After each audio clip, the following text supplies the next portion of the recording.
16ই August পশ্চিমবঙ্গে আয়ুষ্মান দিবস পালন করা হবে। মূল কর্মসূচি নেতাজি ইন্ডোর স্টেডিয়ামে।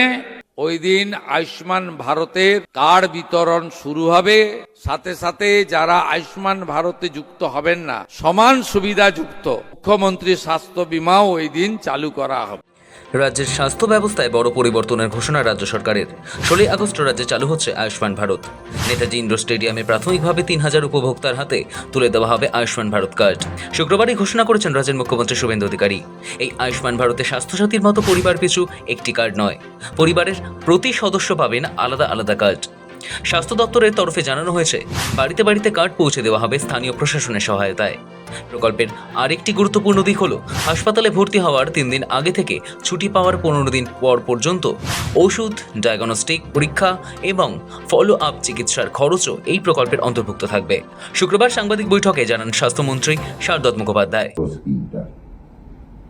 ভর্তি হওয়ার 3 দিন পূর্বে থেকে 15 দিন পরে অবধি এই স্কিম চলবে। লোকে বলতে 3 দিন পূর্বে মানে কি? ধরুন আপনি ডাক্তারবাবুর কাছে আউটডোরে দেখালেন, ডাক্তারবাবু লিখে দিলেন অ্যাডভাইসড অ্যাডমিশন, তার সঙ্গে কিছু টেস্ট লিখলেন বা কিছু অ্যাম্বুলেন্সের পরিষেবা চাইলেন, সেটাই 3 দিন আগে তার মধ্যে অন্তর্ভুক্ত হবে। 15 দিন পরে মানে হাসপাতাল থেকে বেরোনোর পরেই তো চিকিৎসার সমাপ্তি হয় না। হাসপাতাল থেকে বেরোনোর পরে আমাদের ওষুধ কিনতে হয় এবং প্রধান খরচাটা কিন্তু প্রথম 1 সপ্তাহতেই হয়, বেশিরভাগ ওষুধ। এবং তারপরে সবসময় ডাক্তারবাবুরা বলে থাকবেন আমাকে এক সপ্তাহ পরে আউটডোরে দেখাবেন।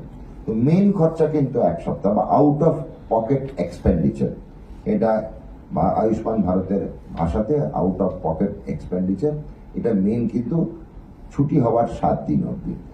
তিনি জানান, দীর্ঘদিন ধরে এক অজ্ঞাত কারণে বাঙালিরা আয়ুষ্মান ভারতের সুবিধা থেকে বঞ্চিত ছিলেন, কিন্তু 16ই আগস্ট থেকে সেই পরিস্থিতির পরিবর্তন ঘটবে। স্বাস্থ্যমন্ত্রী বলেন, এই প্রকল্প চালু হওয়ার ফলে বাংলার মানুষ আবারও গোটা দেশের সঙ্গে একই স্বাস্থ্য সুরক্ষা ব্যবস্থার আওতায় আসবেন। পশ্চিমবঙ্গের আনুমানিক 1.5 কোটি পরিবার, 6 কোটি নাগরিক আয়ুষ্মান ভারতের অন্তর্ভুক্ত হতে চলেছে। পশ্চিমবঙ্গের নাগরিকরা শুধু রাজ্যের হাসপাতালেই নয়, দেশের 40,000-এরও বেশি অনুমোদিত হাসপাতালে এই সুবিধা নিতে পারবেন। ফলে পরিযায়ী শ্রমিক বা রাজ্যের বাইরে ভ্রমণের সময় অসুস্থ হলেও চিকিৎসার ক্ষেত্রে এই প্রকল্প কার্যকর হবে। 70 বছরের বেশি বয়সী প্রত্যেক নাগরিককে আয়ুষ্মান ভারতের আওতায় আনা হবে বলেও ঘোষণা করেন স্বাস্থ্যমন্ত্রী। ভারতব্যাপী কিন্তু এই স্কিম চালু। ভারতের যে কোনো প্রান্তে, যে কোনো প্রান্তিক জায়গায় আমাদের এই স্কিম চালু। যারা পশ্চিমবঙ্গের নাগরিক, ভারতবর্ষের নাগরিক এবং পশ্চিমবঙ্গে থাকেন বসবাসকারী নাগরিক, তারা যদি অন্যত্র কোথাও চাকরি করেন, কাজ করেন বা কোনো সময় বেড়াতে গিয়েছেন, গিয়ে অসুস্থ হয়েছেন, আয়ুষ্মান ভারত কিন্তু অ্যাভেল করে। এলিজিবিলিটির জন্য ক্রাইটেরিয়া রাখা হয়নি, তারা এই স্কিমে সোজাসুজি অন্তর্ভুক্ত হবে 70 বছর এবং তার ঊর্ধ্ব। আয়ুষ্মান ভারতের পাশাপাশি চালু করা হচ্ছে মুখ্যমন্ত্রী স্বাস্থ্য বীমা যোজনা।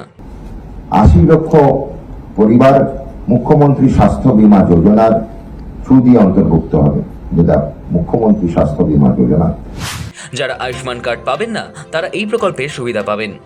এই প্রকল্পেও সমানভাবে বার্ষিক 5 লক্ষ টাকার ক্যাশলেস স্বাস্থ্য সুরক্ষা পাওয়া যাবে। ফলে রাজ্যের কোনো বাসিন্দাই স্বাস্থ্য বীমার সুরক্ষার বাইরে থাকবেন না।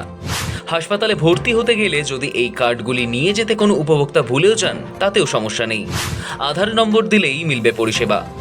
আয়ুষ্মান ভারত ও মুখ্যমন্ত্রী স্বাস্থ্য বীমা যোজনা 2 প্রকল্পই আধার কার্ডের সঙ্গে সংযুক্ত। তাতে আনুমানিক 80 লক্ষ পরিবার অন্তর্ভুক্ত হবে। যে যে উপভোক্তা আয়ুষ্মান ভারতের অন্তর্ভুক্ত হতে পারেননি কিন্তু স্বাস্থ্যসাথী স্কিমে আছেন, তারা নিশ্চিন্তে থাকুন, তাদের জন্যই মুখ্যমন্ত্রী স্বাস্থ্য বীমা। যারা বাদ পড়বেন বলে আশঙ্কা করছেন, তাদের জন্য জানাই, কেউ বাদ পড়ছেন না, সবাই এই স্কিমের মধ্যেই থাকছেন। সুতরাং বাদ পড়ার আশঙ্কা থেকে বিরত। ক্যাশলেস কাভারেজ দেওয়া হবে 5 লক্ষ টাকা প্রতি ফ্যামিলি, প্রতি পরিবারকে 5 লক্ষ টাকা ক্যাশলেস কাভারেজ প্রতি বছরে, ফ্লোটার বেসিসে। পরিবারের কোনো সংখ্যার সীমা থাকবে না, 5 লক্ষ টাকা ক্যাশলেস কাভারেজ। কার্ডটা দেওয়া হবে, কার্ডটা নিঃশুল্ক কার্ড, কার্ডের জন্য কোনো আলাদা পয়সাও নেওয়া হবে না। ফ্যামিলি সাইজের কোনো সীমা থাকবে না, এমন না যে 5 জন বা 4 জন বা 3 জন বা 10 জন, সীমা থাকবে না। আগে থেকে যদি কোনো রোগ হয়ে থাকে বা থেকে থাকে, যাকে আমরা বলি ইন্স্যুরেন্সের ভাষায় প্রি এক্সিস্টিং ডিজিজ, সেটাও কিন্তু পুরোপুরি ভাবে কাভার্ড। কোনো প্রি এক্সিস্টিং ডিজিজ যদি থেকে থাকে তার মানে কখনো ভাববেন না যে আমাদের এই আয়ুষ্মান ভারত সেখানে কার্যকরী। আধার নাম্বার বা আধার কার্ড আপনার ভার্চুয়ালি থাকলেও হবে, সুতরাং আপনার আধার নাম্বার লিঙ্ক এই সেক্ষেত্রে হাসপাতালে ভর্তির সময় উপভোক্তাদের শুধুমাত্র আধার কার্ড নিয়ে গেলেই হবে। আধার কার্ডের নম্বর টাইপ করলেই মুহূর্তেই বেরিয়ে যাবে উপভোক্তার বিস্তারিত তথ্য। তবে স্বাস্থ্যসাথী কি বাতিল? স্বাস্থ্যসাথী প্রকল্প নিয়ে আশঙ্কা দূর করে স্বাস্থ্যমন্ত্রী জানান, এখনই স্বাস্থ্যসাথী বন্ধ হচ্ছে না। আগামী 2 থেকে 3 মাস স্বাস্থ্যসাথী, আয়ুষ্মান ভারত এবং মুখ্যমন্ত্রী স্বাস্থ্য বীমা যোজনা এই 3টি প্রকল্প একসঙ্গে চলবে। ধাপে ধাপে উপভোক্তারা নতুন প্রকল্পগুলিতে স্থানান্তরিত হওয়ার পর এবং পরিষেবায় কোনো সমস্যা না থাকলে তবেই স্বাস্থ্যসাথী প্রকল্প ধীরে ধীরে প্রত্যাহার করা হবে। কখনো ভাববেন না যে এই রাজ্যের প্রচলিত পুরনো যে স্বাস্থ্য বীমা স্কিম ছিল স্বাস্থ্য সাথী, সেটা কখনো কিন্তু আমরা বন্ধ করছি না। আগামী 2-3 মাসে তো নয়, একই সঙ্গে স্বাস্থ্য সাথীও চলতে থাকবে, আয়ুষ্মান ভারতও চলতে থাকবে, মুখ্যমন্ত্রী স্বাস্থ্য বীমা যোজনাও চলতে থাকবে। 2 মাস পরে যদি দেখি আমাদের কোন রকম নতুন দুটো স্কিম যেগুলো চলছে তাতে কোনো রকম কারুর অসুবিধা নেই, অসুবিধা হচ্ছে না, গ্রাহকদের, উপভোক্তাদের এবং আমরা যারা আধিকারিক রয়েছি, হাসপাতাল পক্ষের যারা আধিকারিক রয়েছে, তাদের কারুর কোনো রকম অসুবিধা না হলে ধীরে ধীরে আমরা স্বাস্থ্যসাথী স্কিমটাকে। স্বাস্থ্যমন্ত্রী জানান, রাজ্যের মোট 1930টি হাসপাতাল এই প্রকল্পের সঙ্গে যুক্ত হয়েছে। এর মধ্যে 1303টি বেসরকারি ও 627টি সরকারি হাসপাতাল রয়েছে। বেসরকারি হাসপাতালগুলিতে অযৌক্তিক বিল, অতিরিক্ত প্যাকেজ বা অন্য কোনো অনিয়ম রুখতে স্বাস্থ্য ভবনের একটি নোডাল টিম প্রতি 15 দিন অন্তর পর্যালোচনা বৈঠক করবে। আগামী 90 দিনের জন্য বেসরকারি হাসপাতালগুলির সঙ্গে চুক্তিও চূড়ান্ত করা হয়েছে। পশ্চিমবঙ্গের প্রায় 2000 হাসপাতাল বেসরকারি, প্রায় 2000 হাসপাতাল বেসরকারি এবং সরকারি মিলিয়ে এই স্কিমে আমাদের অন্তর্ভুক্ত রয়েছে।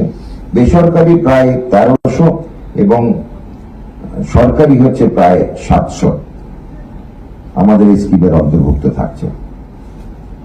স্বাস্থ্যমন্ত্রী আরও একটি গুরুত্বপূর্ণ তথ্য জানান, যাদের আভা আইডি রয়েছে তাদের ক্ষেত্রে আগের মতো বারবার চিকিৎসার ইতিহাস জমা দিতে হবে না। আভা আইডি দেখালেই রোগীর সম্পূর্ণ ডিজিটাল মেডিকেল রেকর্ড দেখা যাবে, ফলে চিকিৎসা প্রক্রিয়া আরও দ্রুত এবং সহজ হবে। আয়ুষ্মান প্রকল্পের জন্য কেন্দ্রের তরফে প্রায় 1000 কোটি টাকা বরাদ্দ হয়েছে, যার 60% কেন্দ্র, 40% অর্থ রাজ্য বহন করবে। স্বাস্থ্যমন্ত্রী দাবি করেন, দীর্ঘদিন কেন্দ্রীয় স্বাস্থ্য প্রকল্প থেকে বঞ্চিত থাকার পর অবশেষে রাজ্যের প্রায় 1.5 কোটি পরিবার এবং 6 কোটি মানুষ এই স্বাস্থ্য সুরক্ষার আওতায় আসছেন। শফিক সান্যালের রিপোর্ট, সময়, কলকাতা।